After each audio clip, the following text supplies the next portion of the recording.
Good morning all of student class 7 social study. आज हम लोग सबसे पहले सोशल स्टडी के बारे में समझेंगे, जो भी इस सेशन में बताया गया है, जिसके अनुसार से हम चैप्टर को लेसन को रिकवर करेंगे, समझेंगे कौन कौन से लेसन इस सेशन में हमें पढ़ना है। लेसन यहाँ पे जैसे कि होमवर्क में दिखाया गया था, बताया गया था, उसके अनुसार से इस सेशन में भी इसको 3 खंड में बांटा है: geography, history, social and political life. Geography में पढ़ना है, हिस्ट्री पढ़ना है, सोशल और पॉलिटिकल जो लाइफ है उनके बारे में पढ़ना है। पिछले क्लास में भी ऐसा ही बताया गया था कि जो भी दिखाया गया था सभी अलग अलग कंटेंट में, अलग अलग यूनिट में बताए गए थे। इस सेशन में भी पढ़ना है ज्योग्राफी, हिस्ट्री और पॉलिटिकल साइंस। सबसे पहले हमने शुरू कर दिया है, ज्योग्राफी में शुरू कर दिया है कंपोनेंट ऑफ इन्वायरमेंट, जिसमें इसका होमवर्क इमेज क्लिप के माध्यम से आप लोगों के पास पहुंचा होगा। इन्वायरमेंट के कंपोनेंट के बारे में पढ़ना है। तो सबसे पहले हम अपने लेसन को क्लियर कर लें, कौन से लेसन इस सेशन में हमें पढ़ना होगा, कब तक पढ़ना होगा। तो आज हम सबसे पहले शुरू करते हैं कंपोनेंट ऑफ इन्वायरमेंट। पहला लेसन ज्योग्राफी का, ये ज्योग्राफी का सबसे पहला लेसन दिया हुआ है, कंपोनेंट ऑफ इन्वायरमेंट दिया हुआ है ना। इसे हमें पूरा करना है।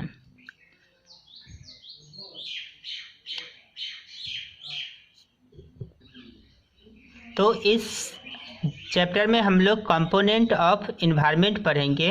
Component of environment, environment means होता है वातावरण और कंपोनेंट मीन्स होता है घटक, यानी कि उसके कौन कौन से तत्व है जिससे हमारा इन्वायरमेंट बना हुआ है और हमारा इन्वायरमेंट इस तरह से इस धरती पे इतनी तरह के चीज़ जो है, वस्तुएं हैं, जीव है, प्राणी हैं, ये सभी सरवाइव कर पाते हैं। सबसे पहले हमारा जो इन्वायरमेंट है वो कैसे, लिविंग और नॉन लिविंग सब चीज़ से बना हुआ है ना। कुछ लिविंग है, कुछ नॉन लिविंग है, कुछ बड़ा है, कुछ छोटा है, लेकिन सभी जो है वो इन्वायरमेंट कंपोनेंट हैं।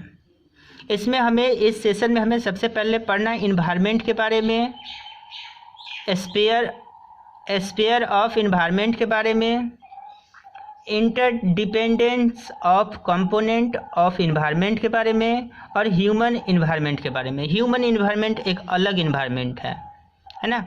ह्यूमन ही क्या करता है, सभी इन्वायरमेंट के जो मेन कंज्यूमर होता है वो ह्यूमन होता है। जितना भी इस धरती पर जो भी बना हुआ है, इन सभी का जो कंज्यूमर होता है वो मेन रिलेटेड होता है, ह्यूमन रिलेटेड होता है। इसलिए ह्यूमन इन्वायरमेंट हमको अलग पढ़ना है। जैसे पिछले क्लास में भी, in previous classes you have read about the earth at the unique planet of the solar system. पिछले क्लास में भी आप ये पढ़े होंगे कि हमारी जो धरती है वो सोलर सिस्टम का एक यूनिक प्लैनेट है।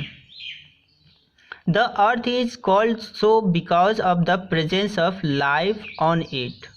अर्थ को इसलिए कहा जाता है क्योंकि यहाँ पे लाइफ जो है वो मेनली जो है यहाँ पे पॉसिबल है। केवल ऑन द अर्थ लाइफ जो है पॉसिबल है, प्रेजेंट है। We all live on the earth, और हम लोग सभी क्या करते हैं, धरती पर रहते हैं। यही हमारा होम प्लैनेट भी कहा जाता है। It is also called home planet. Here we will everything that we need lead as life such as the water, air, land, food etc. यहाँ हमें जो चीज़ चाहिए, everything is available here, यहाँ पे सब कुछ मौजूद है।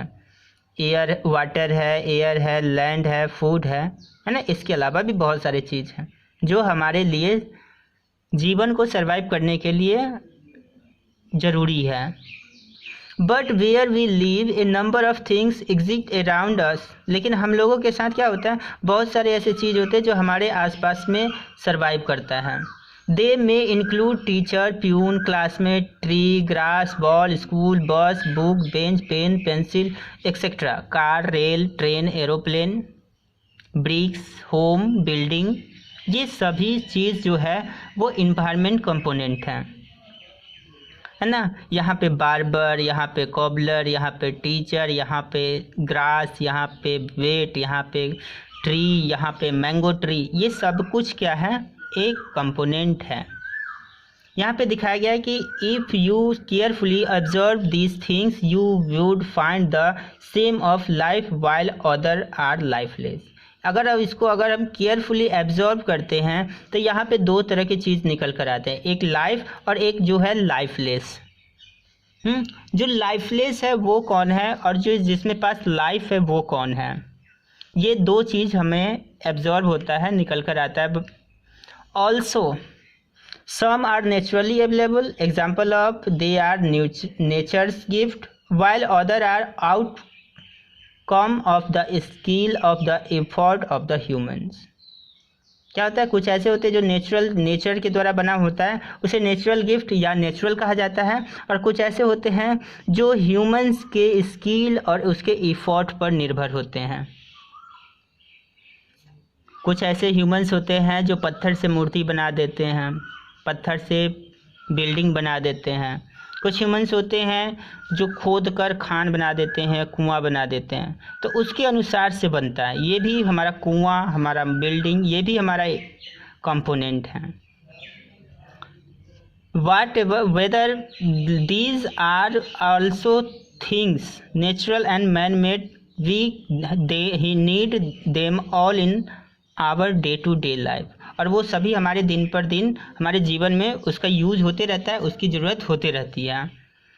अब यहाँ पे दिखाया गया है, अगला जो पैसेज हमारा बताया गया है ये इम्पॉर्टेंट है, इसको हमें ध्यान से पढ़ना है।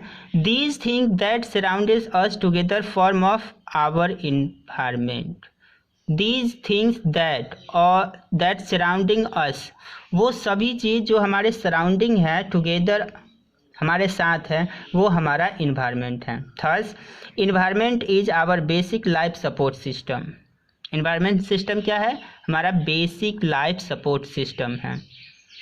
हमारा बेसिकली जो जीवन में जो चीज़ हमारा सपोर्ट करता है वो हमारा लाइफ सपोर्टर, जैसे कि पढ़ने में कलम, pencil, book.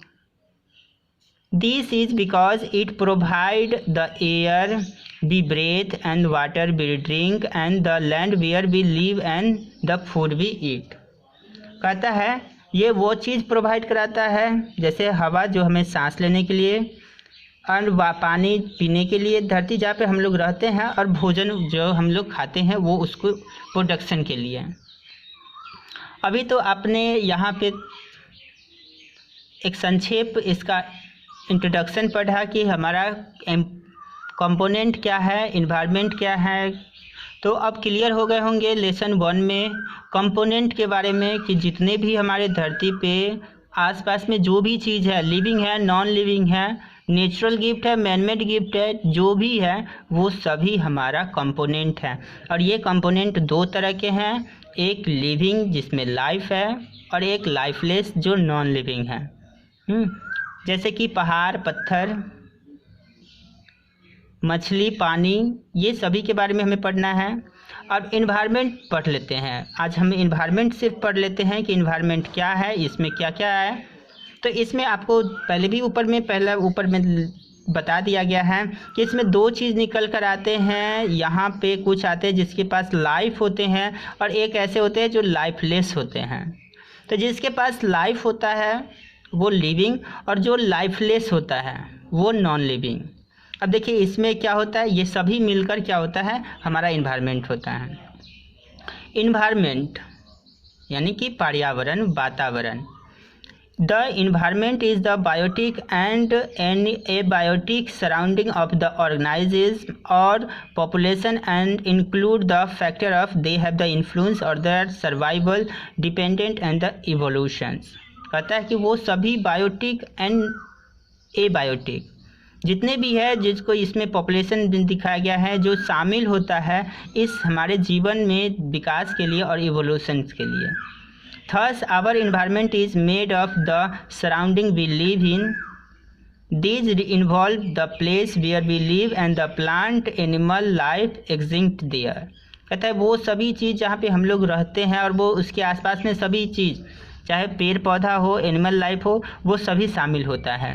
Our surrounding influence our life just as।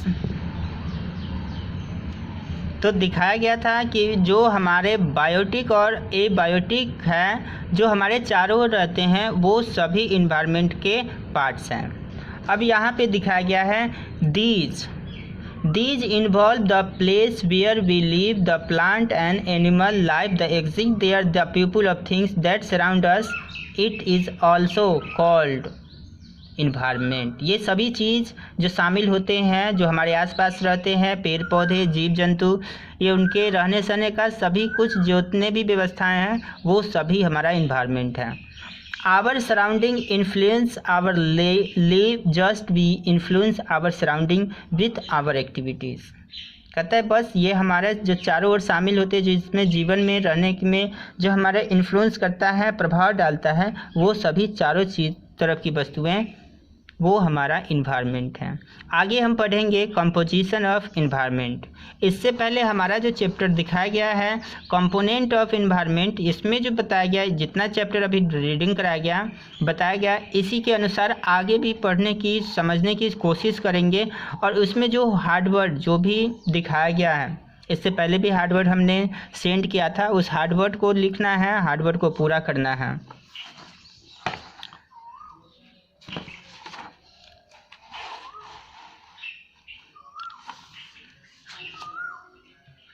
दिखाया गया फिगर में ये हमारा एबायोटिक कंपोनेंट है। आप इसको अपने नोटबुक में आपको कंप्लीट करना है। ये हमारा होमवर्क रहेगा, है ना, ड्राइंग होमवर्क रहेगा। आज 20 अप्रैल है, इसको आपको पूरा होमवर्क में इसको कंप्लीट करना है।